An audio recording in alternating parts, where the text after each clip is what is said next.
बिस्मिल्लाहिर्रहमानिर्रहीम अस्सलाम वालेकुम students, welcome to view study with Iman student. Change management MG MT 625 का लेसन नंबर 22 हम करेंगे।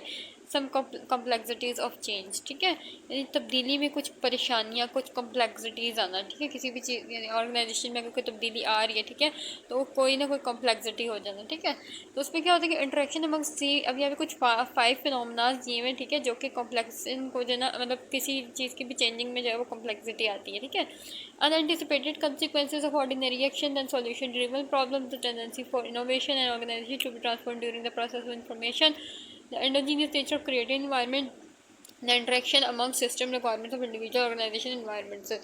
अच्छा स्टूडेंट्स, अब इनको जो ना हम यहाँ पे 1 बाय 1 डिटेल करेंगे से ही जो ना वो करेंगे कंप्लीट। ठीक है, तो सबसे पहले आपसे रिक्वेस्ट है कि चैनल को जो है सब्सक्राइब कर लें। ठीक है, वीडियो को लाइक करें। ठीक है, और साथ साथ वीडियो को शेयर भी किया करें।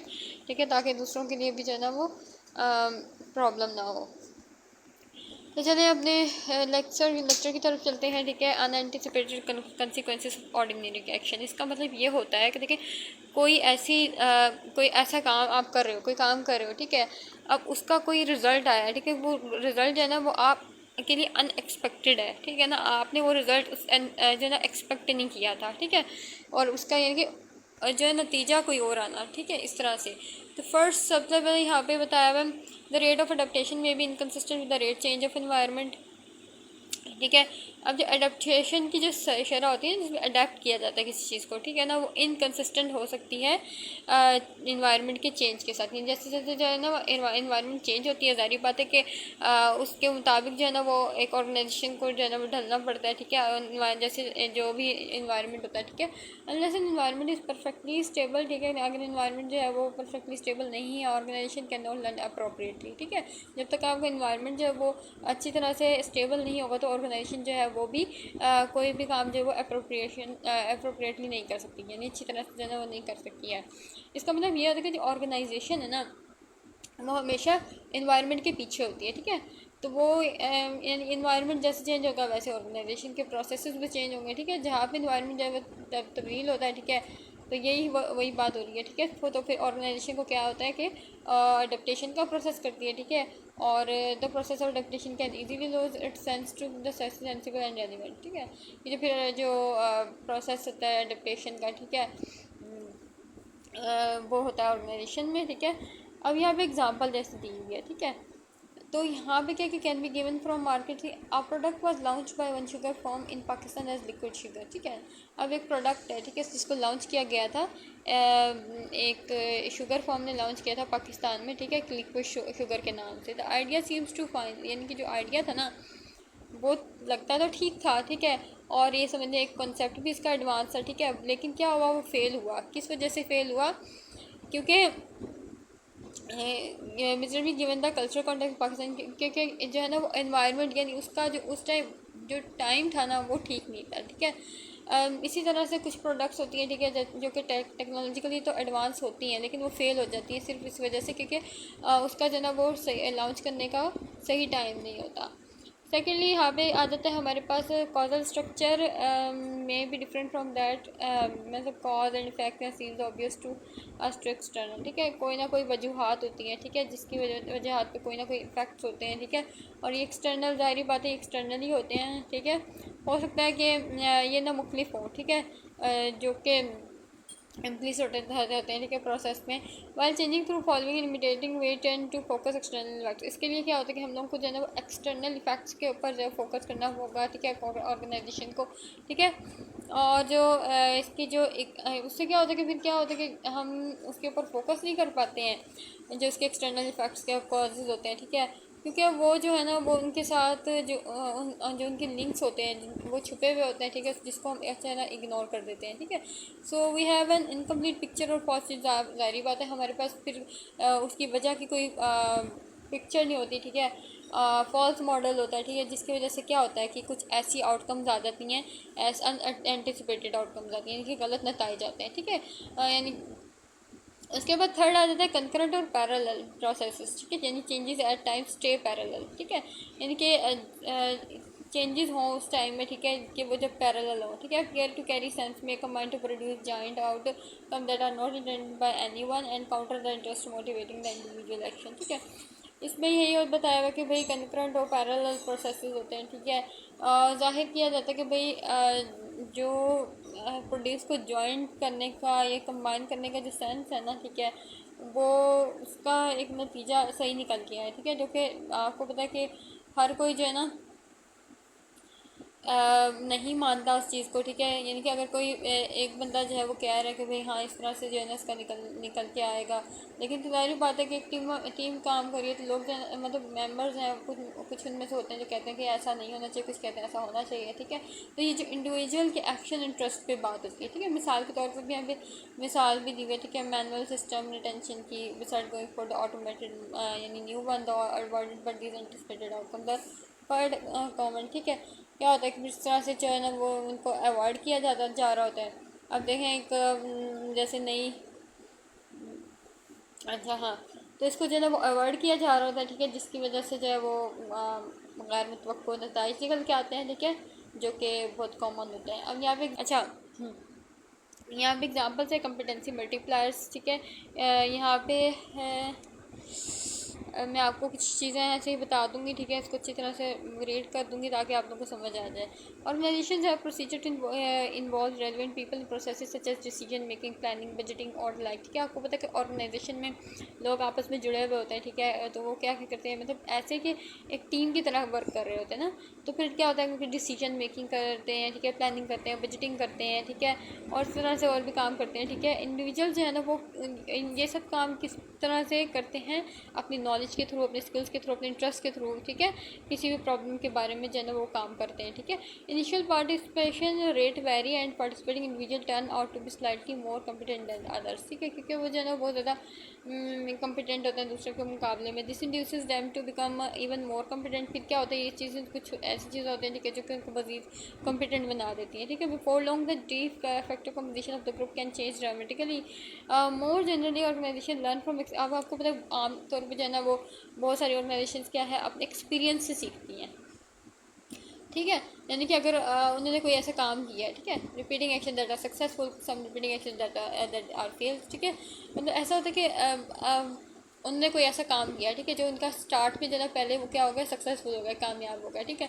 तो वो उसी काम को उसी तरह से करेंगे तो मे बी उसको वो काम उनका सक्सेसफुल होगा। लेकिन अगर ये एक्सपीरियंस हो गया ना, और इस तरह से अगर उनका कोई काम था वो फेल हो गया, तो उसके मुताबिक जो है ना वो देखेंगे कि भाई ये वाला काम तो उस टाइम पे जो है ना हमारा फेल हो गया था, ठीक है। तो फिर आगे जो है ना उनको कोई ऐसी गलती नहीं, यानी गलतियों से गुरेज करने की कोशिश करेंगे ना वो उस टाइम कि ये काम नहीं होना चाहिए जिसकी वजह से हमें जो नुकसान का सामना करना पड़े। उसके बाद this seem sensible and logical, ये सेंसिबली सोचता है, ठीक है, लॉजिकली सोचते हैं, ठीक है। The sensibleness of such especially depend on the learning rate and rate of change in environment, ठीक है। एक तो ये होता है कि जो सेंसिबलनेस है ना ये उस टाइम आती है, ठीक है, जब कोई बंदा जो है किसी का उसकी लर्निंग रेट पे डिपेंड करती है, स्पेशलाइजेशन पे डिपेंड करती है, और इन्वायरमेंट के चेंज रेट पे डिपेंड करती है, ठीक है। उसके बाद ये जो प्रोसेस है ना उसको जो है वो इजीली मिसप्लेस कर सकते हैं, ठीक है, अगर if there are infrequent major shift in the environment. उसके बाद यहाँ पे कुछ एग्जांपल और भी दिए हैं, अनदर एग्जांपल, ठीक है, अनएक्सपेक्टेड आउटकम की जो ऑर्गेनाइजेशन होती हैं, ठीक है, routine related to certified behaviour individual organisation. According to Marsh and Simon के मुताबिक organisation seek alternative that will satisfy target goal rather than to look for the alternative with the highest possible value, ठीक है। Organisation क्या करती है, यानी पता ये देखती है कुछ ऐसे अल्टरनेटिव देखती है, ठीक है, जो कि उनके गोल्स के मुताबिक हों, ठीक है, और उनको जो है ना मुमकिन है जो वो हाईएस्ट वैल्यू रखते हों, ठीक है। Satisficing organisation can be viewed as the organisation which tries to maximum the probability of achieving target, ठीक है ना। सेटिस्फाइसिंग जो ऑर्गेनाइजेशन का ये होता है कि ऑर्गेनाइजेशन की एक कोशिश होती है कि वो जो अचीविंग जो टारगेट्स वो अचीव करना चाहते हैं ना वो मैक्सिमाइज हो, ठीक है। But it is not necessary to assume that is satisficing organisation will follow decision rules, ठीक है। ये ज़रूरी नहीं होता कि जो सेटिस्फाइसिंग ऑर्गेनाइजेशन है ना ये फ़र्ज़ कर लेंगे वो जो है ना वो तमाम जो डिसीजन रूल्स हैं उनको फॉलो करेगी। That are risk avoiding in good times, ठीक है। कुछ ऐसे होते हैं जो कि गुड टाइम्स में जो रिस्क अवॉइड कर रहे होते हैं, risk taking in bad times, ठीक है। और बैड टाइम्स में जो है वो रिस्क को ले रहे होते हैं। For example organisation that are facing bad times will follow riskier means and riskier strategy. अब आपको पता है, देखें ऑर्गेनाइजेशन जो है अगर बैड टाइम फेस कर रही है, ठीक है, उसको कोई ना कोई नुकसान हो रहा है, ठीक है, उसमें भी वो जो है ना क्या करेगी, इसका मतलब कि वो रिस्क लेगी, ठीक है, या रिस्क की स्ट्रेटजीज बनाएगी, ठीक है। तो इससे क्या होगा कि उनके जो सर्वाइवल के चांसेस हैं और भी ज़्यादा बढ़ेंगे, ठीक है। उसके बाद यहाँ पे है organisation efforts to survive in fact speed up the process of failure, ठीक है। आपको पता है कि सर्वाइव करने की कोशिश करते हैं, ठीक है, और अपने जो फेलियर को उसको कवर करने की भी कोशिश करते हैं, ठीक है। तो उससे क्या होगा कि रिस्क टेकिंग बिहेवियर ट्रांसफॉर्म होगा, ठीक है, जिसमें क्या होगा, कुछ क्वालिफिकेशन की ज़रूरत होती है, एक्सपीरियंस की ज़रूरत होती है, ठीक है, माइंड सेट सही होना चाहिए, ठीक है। और इसके अलावा ताकि जो है ना वो रिस्क को मैनेज किया जा सके। सेकंड क्या है कि बहुत सारे मोस्ट ऑफ द टाइम जो ऑर्गेनाइजेशन है ना वो उनका जो रिस्क अवॉइडिंग बिहेवियर है ना उनके बाय इट्स वेरी नेचर, ठीक है, तो वो एग्जिबिट होता है। बिकॉज क्योंकि if organisation goals vary with organisation performance of comparable organisation then most organisation will be turn reasonably good most of the time. अगर ऑर्गेनाइजेशन की जो गोल्स है ना, ठीक है, वो ऑर्गेनाइजेशन की परफॉर्मेंस पे के साथ वेरी करते हैं, ठीक है, और जो परफॉर्मेंस है ना वो ऑर्गेनाइजेशन की को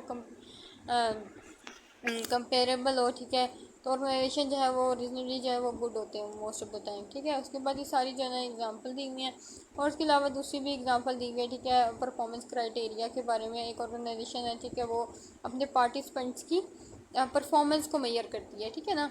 तो कॉमन जो क्राइटेरिया है बिजनेस फॉर्म्स के लिए वो क्या है कि मैं रिवार्ड किया जाता है उनके मैनेजर्स को, ठीक है, उनके कैलकुलेशन की प्रॉफिट्स की कैलकुलेशन भी, ठीक है, और वार्न किया जाता है ऑर्गेनाइजेशन के डिफरेंट पार्ट्स को, ठीक है। तो ये सारा जो है ना उसी के चीज़ों के बारे में है, ठीक है, एग्जाम्पल्स दी हुए हैं, ठीक है, आउटकम की। इस पर सुपरस्टिशियस लर्निंग, सुपरस्टिशियस लर्निंग के मैं आपको बता दूँ ऑर्गेनाइजेशन लर्न फ्रॉम द, अब आपको ऑर्गेनाइजेशन जो है वो एक्सपीरियंस से सीखती हैं, ठीक है, मैंने ऊपर भी आपको बताया था, ठीक है। Repeating actions associated with good outcome, यानी कि क्या करती हैं, कुछ एक्शंस रिपीट करती हैं, ठीक है, जिससे नए अच्छे नतीजे भी निकलते हैं, ठीक है, और वो कोशिश करते हैं कि बैड आउटकम्स ना निकले, ठीक है, उनकी ये कोशिश होती है कि भाई बैड आउटकम्स ना हो। दिस इज़ सक्सेस, ये जो है ना ये स्टेबल वर्ल्ड में जो है ना ये काफ़ी कामयाब चीज़ है। लेकिन जो वर्ल्ड है ना आपको पता है सो सिंपल नहीं है, ठीक है, स्टेबल ऑल द टाइम ऐसा भी नहीं होता कि भैया हर टाइम जो है स्टेबल ही रहे, ठीक है। Experiential learning can result superstitious learning, तो फिर क्या होता है, इस तरह की जो एक्सपीरियंशियल लर्निंग है ना ये सुपरस्टिशियस लर्निंग का नतीजा मिलती है। इसका मतलब ये क्या होता है, देखिए अब मैं एग्ज़ाम्पल दे देती हूँ आपको, अपने पास ही एक एग्ज़ाम्पल दे देती हूँ छोटी सी, कि एक स्टूडेंट है, ठीक है ना, आप कहते हैं उसने जो है ना वो पिछले साल भी एग्ज़ाम दिए थे, ठीक है, इस साल भी समझ लें उसने एग्ज़ाम दे दिए हैं। तो एग्ज़ाम में क्या हुआ कि उसने जो पिछले साल एग्ज़ाम दिए तो उसने रेड शर्ट पहनी थी, रेड शर्ट पहन के एग्ज़ाम दिया, मतलब सॉरी नहीं, जिस दिन उसके एग्ज़ाम का रिज़ल्ट आया, ठीक है, उस दिन उसने रेड शर्ट पहनी हुई थी। उसने कहा कि भाई मैंने रेड शर्ट पहनी हुई थी और मेरा जो ना मार्क्स अच्छा है, यानी कि मेरे लिए ना ये रेड शर्ट है गुड लक है। तो इसी तरह से वो कहता है कि मैं इस बार भी जो है ना वो अगर रेड शर्ट पहन लूँ तो मेरे मार्क्स अच्छे आएंगे, ठीक है। ये जो चीज़ है ना ये सुपरस्टिशियस लर्निंग होती है। लेकिन उसको ये नहीं पता था कि भाई उसने तो मेहनत की थी ना, तो मेहनत की जो है ना उसको मार्क्स मिले। उसने ये सोचा कि मुझे मेहनत के मार्क्स मिले, रेड शर्ट पहनी थी तो मेरे लिए लकी साबित हुई है। उसके बाद आते हैं solution driven problems. Solution driven problems क्या होती हैं कि जो हमारी मतलब ये कि कुछ प्रॉब्लम्स होती हैं जो सॉल्व की जाए तो नेक्स्ट पे ये क्या होता है कि आगे जाके वो प्रॉब्लम्स जो है ना वो उनकी वजह से कुछ और प्रॉब्लम्स जो है वो क्रिएट हो जाए। Good examples for solution driven problems just हमारी सोसाइटी में बहुत ज़्यादा ऐसी सॉल्यूशन ड्रिवन प्रॉब्लम्स हैं, ठीक है। हमने जो है ना वो अपनी रियल लाइफ में भी इसको ऑब्जर्व कर सकते हैं। मिसाल के तौर पर अगर आप डॉक्टर के पास जाते हैं, ठीक है ना, आप जो है ना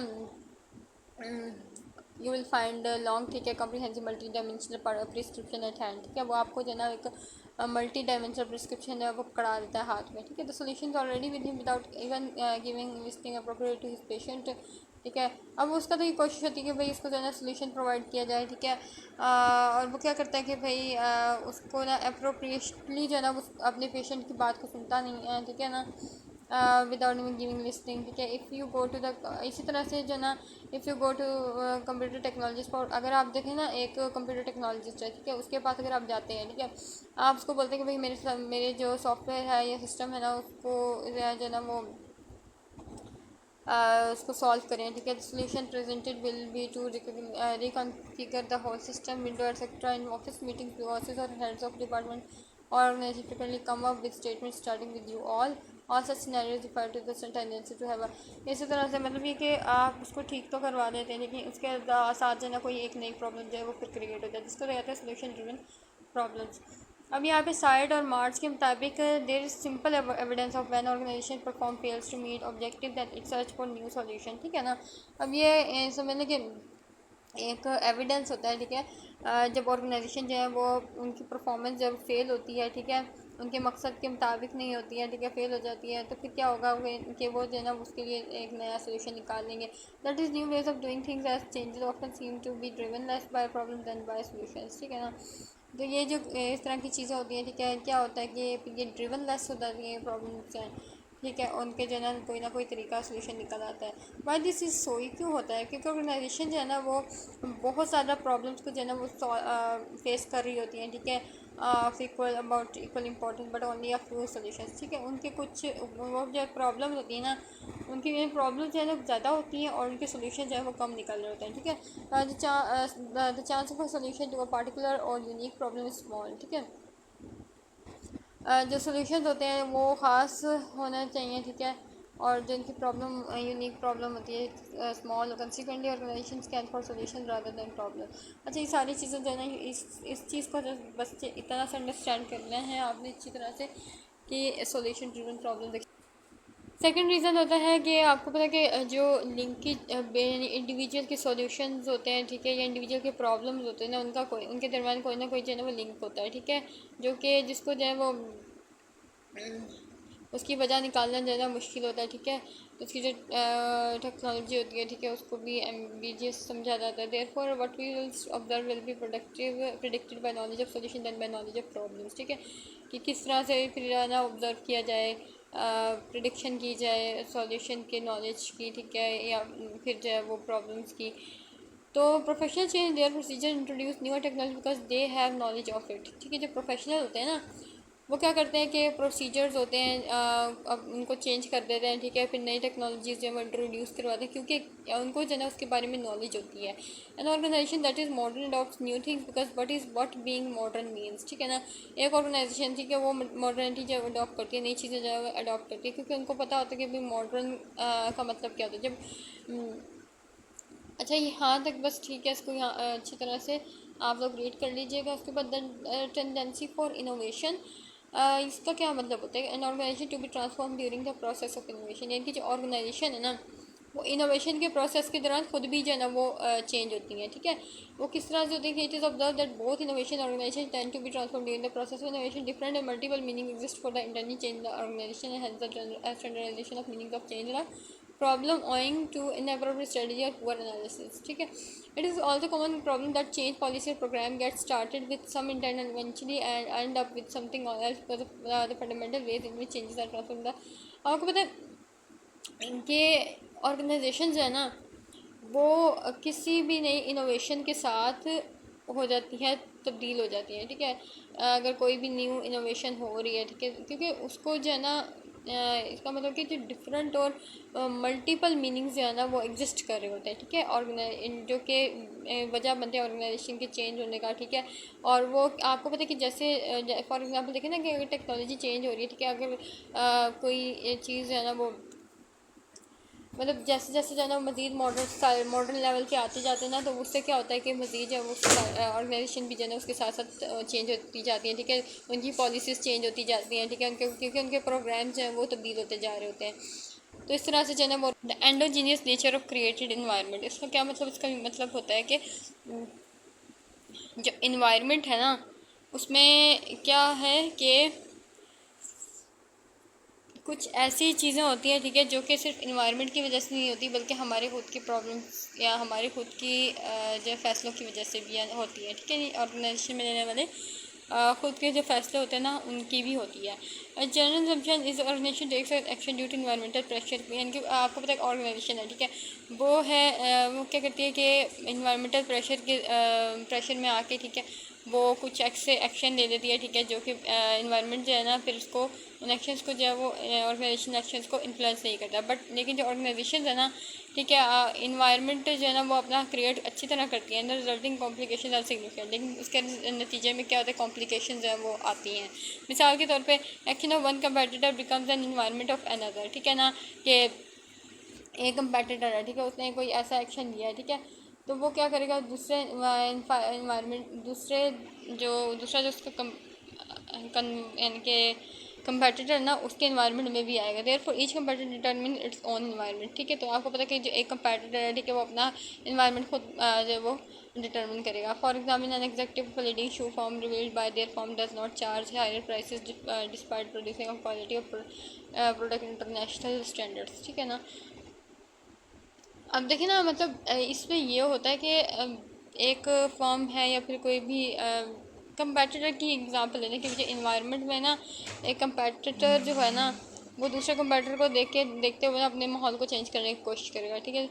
तो इस तरह से ये इस मतलब आप सिर्फ इसको इतना समझ लें कि ये जो एंडोजीनियस नेचर है ना, इसका ये मतलब होता है कि इंसान का है ना वो उसके खुद के फैसले भी ऐसे होते हैं जिसकी वजह से जो है ना वो काफ़ी इनको जो है वो मुश्किल का सामना करना पड़ता है।